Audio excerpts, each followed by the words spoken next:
the chalklands of the Berkshire Downs. Far from the towns and busy roads is an unmarked gate, and through the gate, beyond the steel door, lies a concrete vault. Here on the 20th of June 1978, seismic instruments responded to a distant earthquake.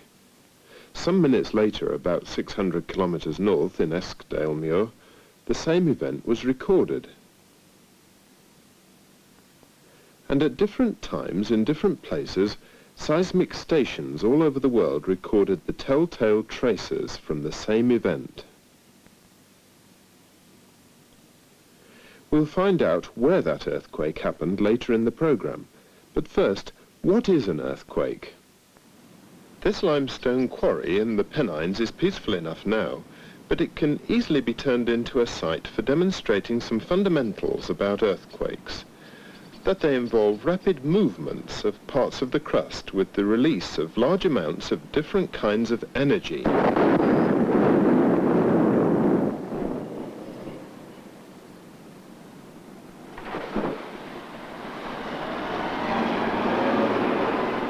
Well, that's certainly an example of rapid earth movements, in this case caused by the helping hand of some TNT. But we've only shifted about 10,000 cubic meters of rock, whereas in large earthquakes, millions of cubic kilometers are moved, and all at once. For example, in the Alaskan event of March 1964, some 200,000 square kilometers, an area the size of Scotland, was moved instantaneously to a depth of 30 kilometers, and by as much as 7 meters in places. Nature makes our efforts look feeble. This block is about 5 cubic meters, and it takes most of the power of this machine to shift it slowly. The friction of the block with the ground generates heat and sound, and the same is true when blocks of the Earth's crust move against each other. As you know, the Earth's outer skin, or lithosphere, is constantly moving, and the results of these movements are often recorded in the rocks. These sandstones and shales in Devon were eased into this contorted pattern some 200 million years ago, accommodating a considerable shortening of the crust. To fold like this, the rocks must have responded plastically to natural forces. But in other cases, the rocks may not yield in this way, but break by brittle fracture and develop shears. In this case, compressional movements have caused a reverse fault, and the result is a small shortening of the crust. Natural extensional forces also occur and may result in normal faults. These two types show clearly the direction of relative vertical movements of the crust. Of course, most faults have a horizontal component of movement too. Other fault planes are vertical, and are not always easy to identify in the field.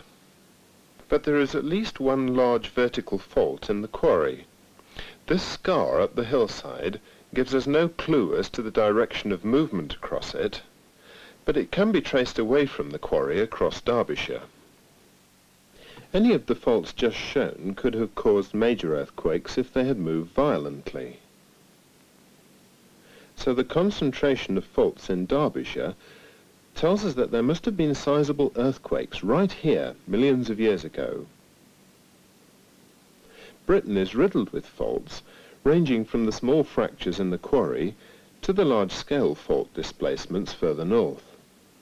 Their present displacements of tens of kilometers result from many jolting movements, but even these were small. Over in California, the whole Pacific plate today is slipping slowly past America in a series of jolts. The junction occurs along the San Andreas Fault, which, as you know, is a highly active seismic area. This activity has been studied in great detail, and it's probably the area where earthquakes are best understood. After the famous 1906 San Francisco earthquake, a seismologist called Reed, who worked along the San Andreas fault zone, put forward a theory to explain how earthquakes occur. He noticed many examples of the offsetting of roads, fences, tree lines, etc. near to the fault due to sideways creep.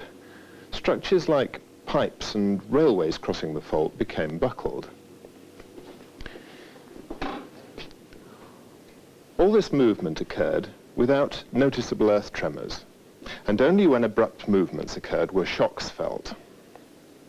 Reid had the idea that vast amounts of energy are built up as the opposing blocks of land deform due to shearing stresses, until eventually the frictional forces locking the fault are overcome and the blocks jolt into their new positions. This releases the strain energy stored in the deformed blocks, which are now displaced, but once again undeformed. This elastic rebound releases all the stored energy which travels outwards in the form of seismic waves, signaling an earthquake. But what effect does the release of such energy have on structures in its path?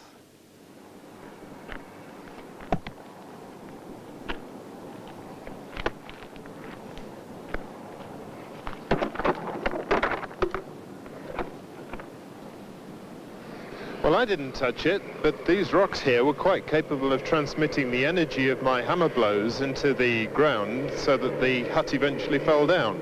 But notice that I had to reduce the distance of my hammer blows from the hut in order to effect its complete destruction. And the same's true in real earthquakes.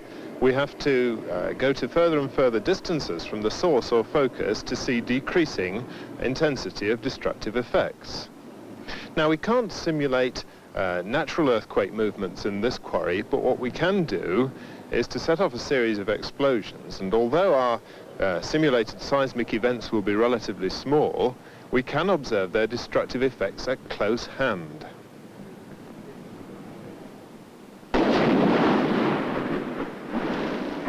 Observations of the effects of earthquakes on everyday objects allow us to estimate the intensity of the event. Now, let's go and observe the effects of some similar explosions on some objects inside this shed. We have some objects in here that should be a bit more sensitive to the effects of ground motion.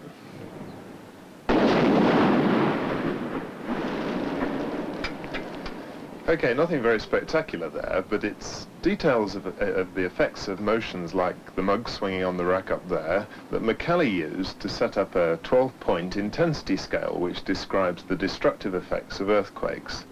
And mug swinging around would be number 2 on his scale, second lowest.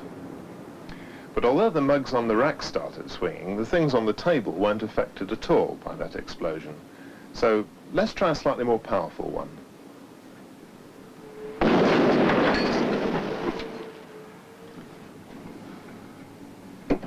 Good, well, things are hotting up a bit in here, and that was about Macaulay 4. But you should remember there are another 8 points to go up that scale. So, let's just try increasing the size of our explosion by a factor of 10.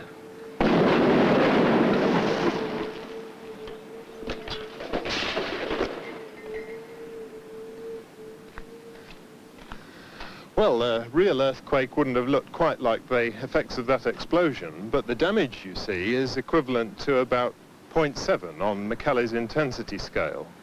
So the difference between the mugs rattling that we saw earlier and this kind of damage is 3 points on the Macaulay scale. And to achieve that, we put in 10 times as much energy into the ground. Now, of course, we could increase the energy by another 10 times and go up 3 more points on the Macaulay scale. And that would be 6 points for a 100 times increase in energy. But the kind of effects that you've been seeing, the mugs rattling and the damage that's been done to this hut, is obviously important for people who live in active seismic areas. But more important still, it's important to see how far away you are from the earthquake. And so before the last explosion, I set up some of these seismic intensity detectors so that we could examine the effects of the earthquake, or the explosion rather, at different distances from its source.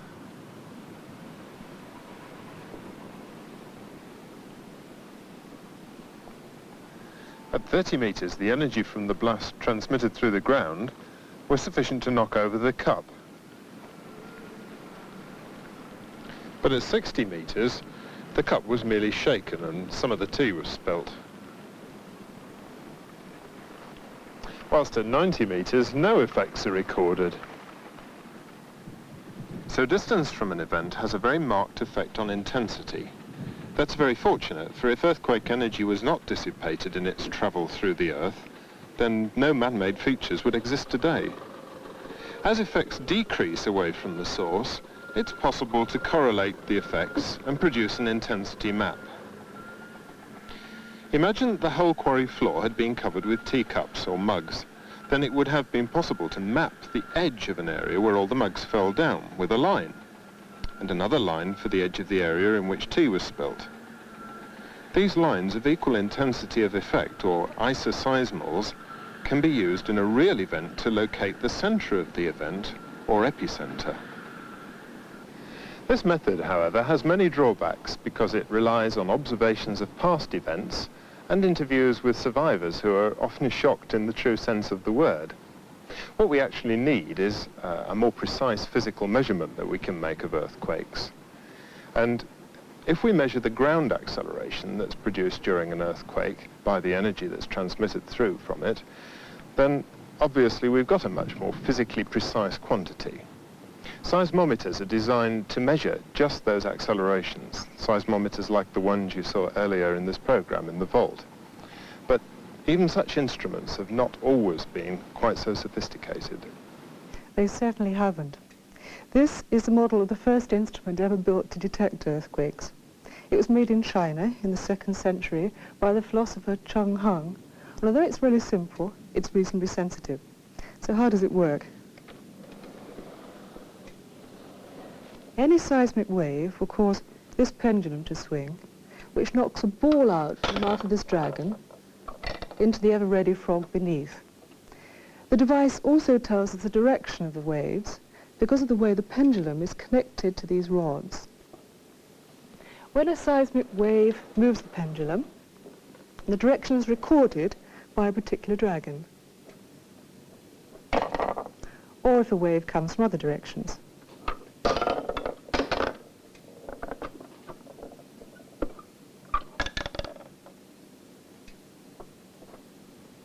Well, seismometers have progressed since Cheng Heng's day, and since the 1960s, instruments such as these have been used to detect and locate earthquakes. Even though we've removed the case, it's still not as pretty as Cheng Heng's, but it's a lot more sensitive. Inside is a heavy mass mounted on springs. This instrument is designed to detect vertical waves, so the mass can move up and down. At the seismometer station, the body of the instrument is fixed firmly to the ground, and when a seismic wave passes, the body moves with the ground, but the heavy mass stays where it is because of its inertia. So how is the movement recorded? There's a coil in the center of this mass. You can't see it, but when there's relative movement between the body and the mass, which is magnetic, an electric current is produced, which we can show you here. It's recording background noise in the studio all the time, so let's give it a shock or two.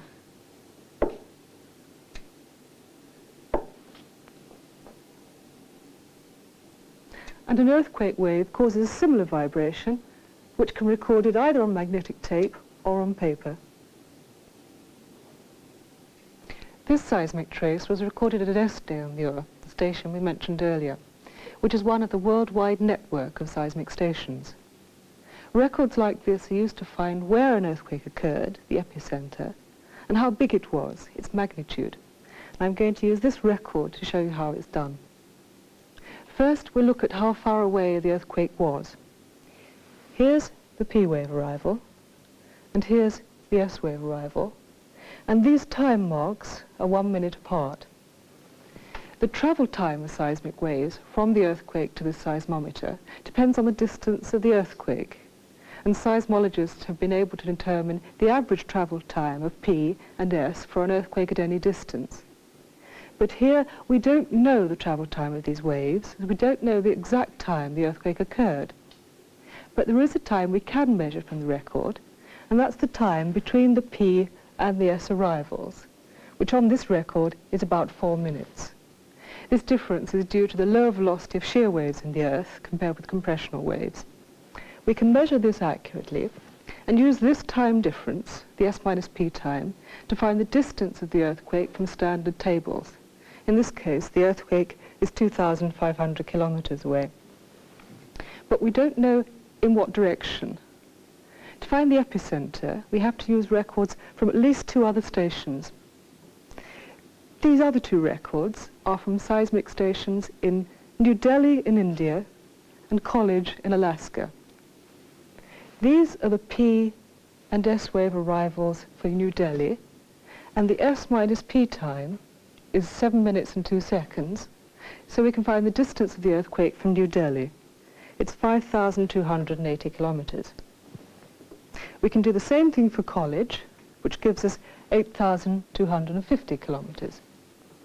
Now we have the distances from 3 stations to the earthquake. It's possible to find the epicenter using a globe. Starting here in Scotland at Eskdalemuir, we know that the earthquake occurred 2,500 kilometers away, and the distance from here to here on the scale of the globe is 2,500 kilometers. So the epicenter must lie on this circle. Our record from New Delhi, which is here, showed the earthquake was 5,280 kilometers away. So if I draw another circle, it crosses the Eskdalemuir circle here and here, giving 2 possible epicentral locations. To decide which of these 2, we need information from the 3rd station, which is College over the other side of the world.